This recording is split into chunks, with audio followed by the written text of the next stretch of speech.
Le juge, Henri Delmas, pensait que ce serait une audience de plus.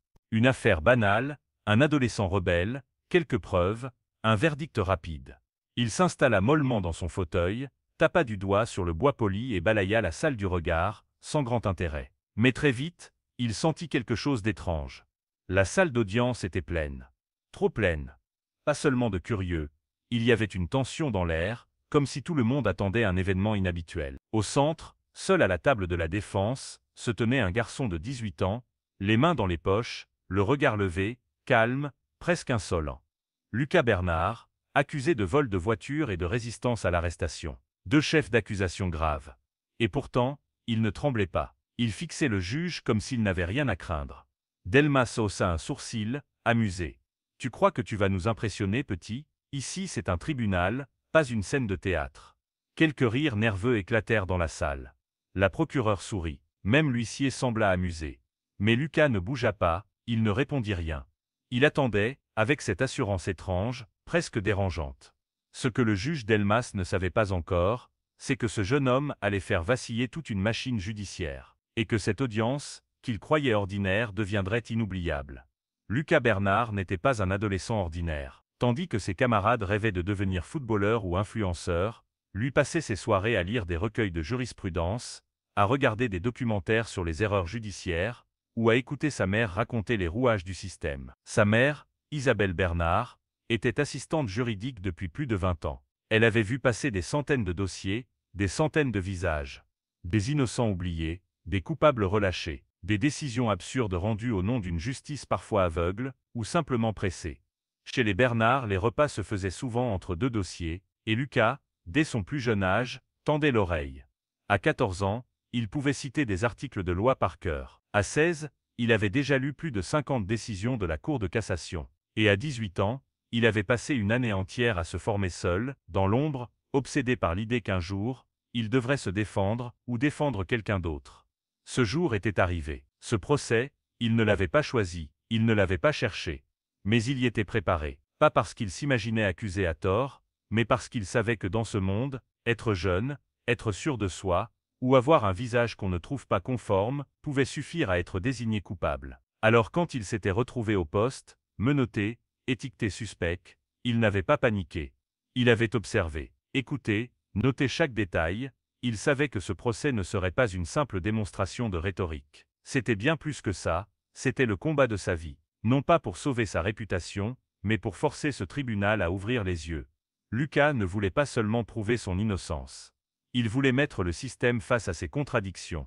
La procureure Florence Rigal était connue pour son ton assuré et sa manière chirurgicale de dérouler ses dossiers. Droite dans son tailleur gris foncé, elle se leva, jeta un rapide coup d'œil au jury, puis à Lucas, sans accorder une seconde d'hésitation à son regard. Elle s'avança vers l'estrade, avec cette confiance calme qu'ont ceux qui pensent avoir déjà gagné. Votre honneur, mesdames et messieurs les jurés, l'État va démontrer, sans l'ombre d'un doute, que M. Lucas Bernard est responsable du vol d'un véhicule de luxe, un SUV immatriculé au nom de M. Marc Chassagne, survenu il y a moins de 48 heures. Elle laissa un silence maîtrisé s'installer, comme pour mieux capter l'attention. L'accusé a été vu fuyant les lieux par un agent de police, ses empreintes digitales ont été retrouvées sur le volant, et il a résisté à son interpellation. Tous les éléments concordent. Elle marqua une pause dramatique, puis conclut, ce procès n'a rien de compliqué. Les faits sont clairs. L'accusé a été pris sur le fait. Le juge Henri Delmas, appuyé sur sa main, hocha distraitement la tête. Pour lui, c'était une affaire vite réglée. Les pièces s'imbriquaient trop bien. Trop facilement, mais dans l'ombre, Lucas analysait chaque mot. La description était trop fluide, trop parfaitement agencée, comme un puzzle qu'on aurait forcé à s'emboîter. Il nota l'absence de détails sur l'agent de police. Il releva l'ordre dans lequel les preuves étaient présentées. Il observa comment la procureure avait évité de mentionner le moment précis de l'arrestation, et surtout, il vit une faille, l'évidence semblait trop évidente. Car Lucas savait une chose que la procureure ignorait encore, ce n'est pas parce qu'un dossier est bien présenté qu'il est juste. Et ce n'est pas parce qu'un récit est fluide qu'il est vrai. Il n'avait pas encore parlé. Mais il savait déjà par où commencer. Ce n'était pas un procès. C'était une mise en scène, et il allait démonter chaque rideau, chaque ficelle, chaque illusion. Lorsque le juge Delmas invita la défense à s'exprimer, maître Élise Duret, l'avocate commise d'office, se leva d'un geste un peu hésitant. Elle s'apprêtait à ouvrir la bouche, quand une main légère, ferme, se posa sur son bras. Lucas Bernard, toujours assis, lui adressa un simple regard. Elle comprit immédiatement. Ce n'était pas un geste brusque, ni une tentative d'interrompre de manière impolie. C'était une décision, réfléchie, délibérée. Il se leva lentement. La salle retint son souffle. « Votre honneur, je me représenterai moi-même. » Un silence pesant s'abattit sur l'assemblée. Le juge haussa les sourcils, amusé. « Vous, seul, vous n'êtes même pas étudiant en droit, monsieur Bernard. Et pourtant, j'ai parfaitement le droit de me défendre, n'est-ce pas ?» Delmas acquiesça, agacé, comme s'il venait d'autoriser un enfant à faire un discours lors d'un dîner d'adultes. Mais dès les premiers mots de Lucas, quelque chose changea. Il ne lisait pas de notes, il ne bredouillait pas. Il parlait avec une lenteur mesurée, une voix posée, un regard droit vers le jury. « Avant de commencer, j'aimerais poser une question très simple à la procureure. » Il se tourna vers Florence Rigal. « Avez-vous en votre possession une preuve matérielle, une vidéo, une photo, ou un témoignage neutre, prouvant que j'ai été vu en train de conduire ce véhicule ?» Rigal répondit aussitôt, légèrement irrité. « L'officier Xavier Martin vous a vu. C'est son témoignage. » Lucas hocha la tête. « Je comprends. Et ce témoignage est-il contenu dans le rapport officiel ? » Évidemment. Lucas se tourna vers le jury, croisant les bras. « Alors nous commencerons là. » Il ne leva jamais la voix. Il ne haussa jamais le ton. Mais dans sa posture, dans sa précision, il y avait une maîtrise troublante. Trop troublante pour un jeune homme de 18 ans. Le jury, qui souriait encore quelques instants plus tôt, écoutait désormais avec une attention soutenue, car il comprenait, confus mais intrigué, que ce jeune homme n'était pas venu improviser. Il était venu démanteler un récit, point par point.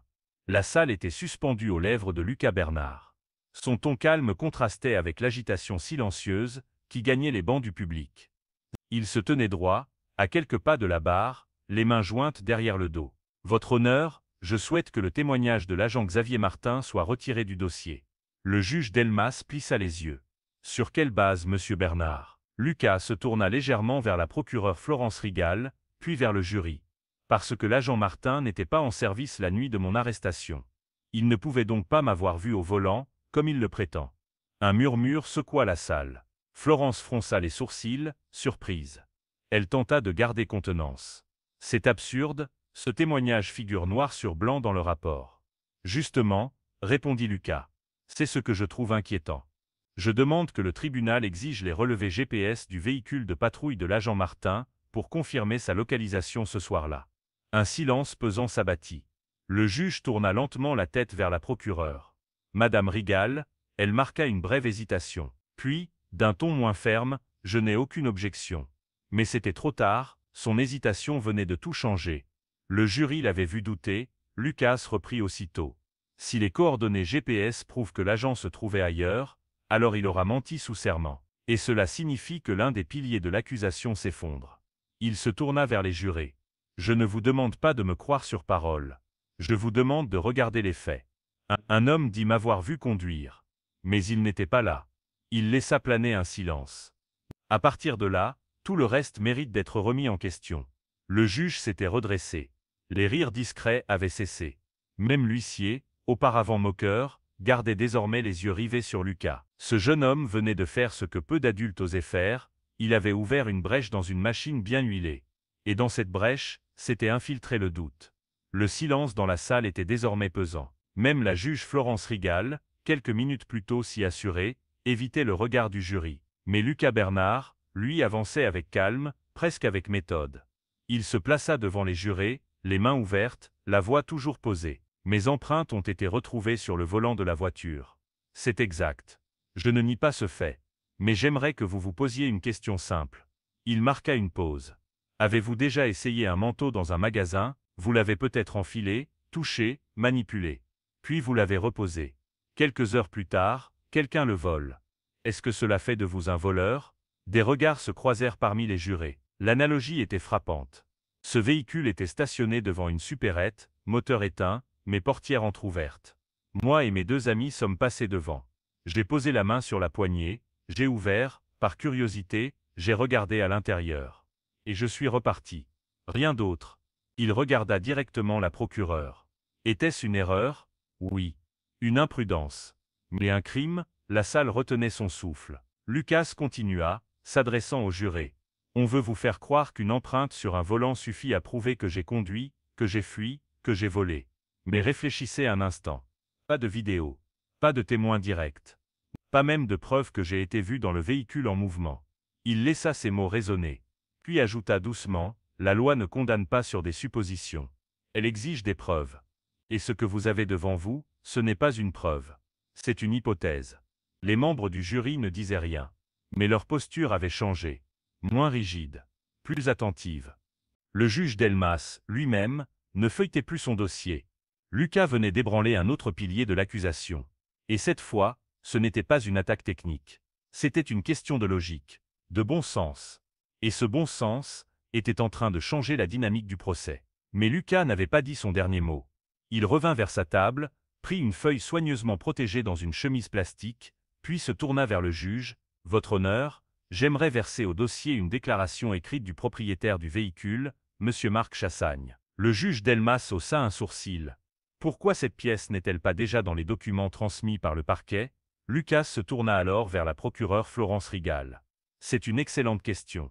Il brandit la feuille devant le jury. Voici ce que Monsieur Chassagne a déclaré à la police. La nuit du vol, je suis entré dans la supérette pour acheter un paquet de cigarettes.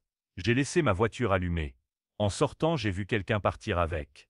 Il était blanc, cheveux courts, environ 30 ans. Il posa un silence. Une vague de murmures secoua les bancs. Je vous le demande, est-ce que je corresponds à cette description? Il tourna lentement sur lui-même, montrant son visage d'adolescent à peine sorti de l'enfance. La procureure tenta de protester. Cette déclaration est secondaire. Le prévenu a été retrouvé à proximité du véhicule volé. Lucas la coupa, toujours sans hausser la voix. À plusieurs rues de là. À pied, avec des amis. Sans clef, sans téléphone du propriétaire. Sans aucun objet du véhicule, il ajouta, on m'a arrêté parce que j'étais jeune. Parce que j'étais là. Et parce qu'il fallait quelqu'un. Le juge ferma les yeux un instant. Il semblait fatigué.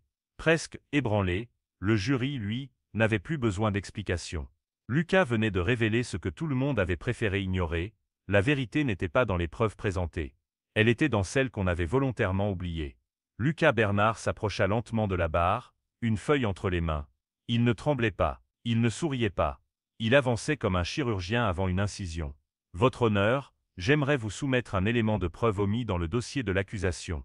Le juge Henri Delmas arqua un sourcil intrigué. Quel élément? Lucas leva le document. Il s'agit de la déclaration initiale du propriétaire du véhicule, Monsieur Marc Chassagne. Ce témoignage figure dans le rapport de police, mais n'a jamais été évoqué par la procureure. Il marqua une pause, puis lut à voix haute, « J'ai laissé la voiture allumée devant le commerce. En sortant, j'ai vu un homme sauter à l'intérieur et démarrer. Il était blanc, environ 30 ans, cheveux courts, veste noire. » Un murmure parcourut la salle. Le jury échangea des regards. Même l'huissier baissa la tête. Lucas leva calmement les yeux vers le jury. « Je vous laisse juger par vous-même. Est-ce que je ressemble à un homme blanc de 30 ans ?» Il fit un pas en arrière. Sa voix était toujours posée. Ce témoignage a été volontairement passé sous silence. Pourquoi?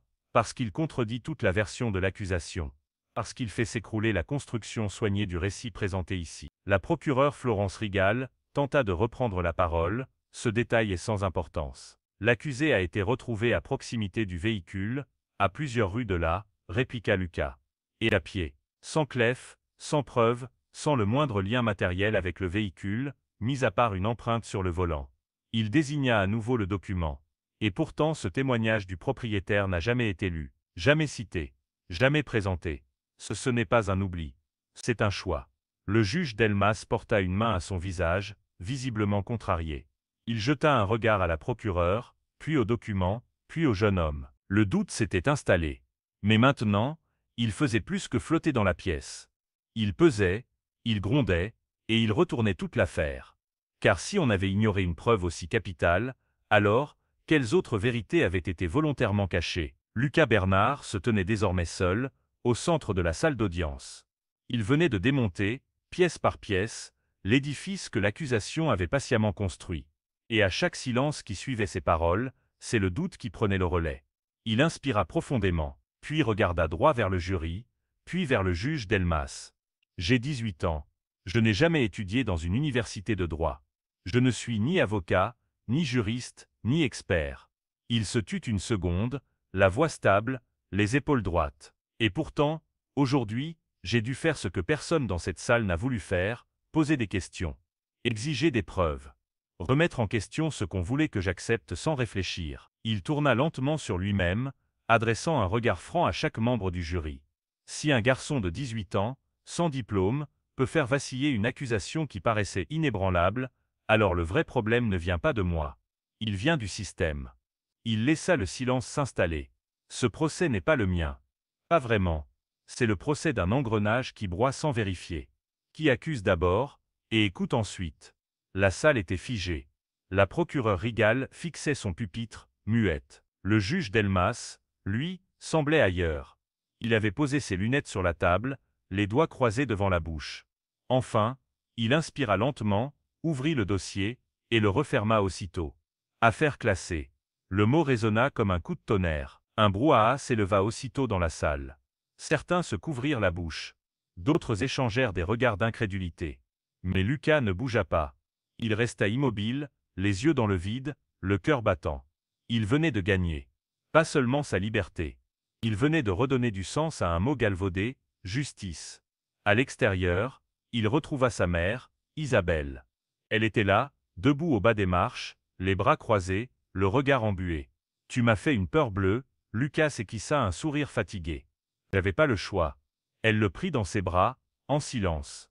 De l'autre côté de la rue, le juge Delmas les observait, debout près de sa voiture. Fini, le magistrat sûr de lui. Son regard avait changé. Il n'y avait plus ni ironie, ni suffisance. Seulement une lourde introspection.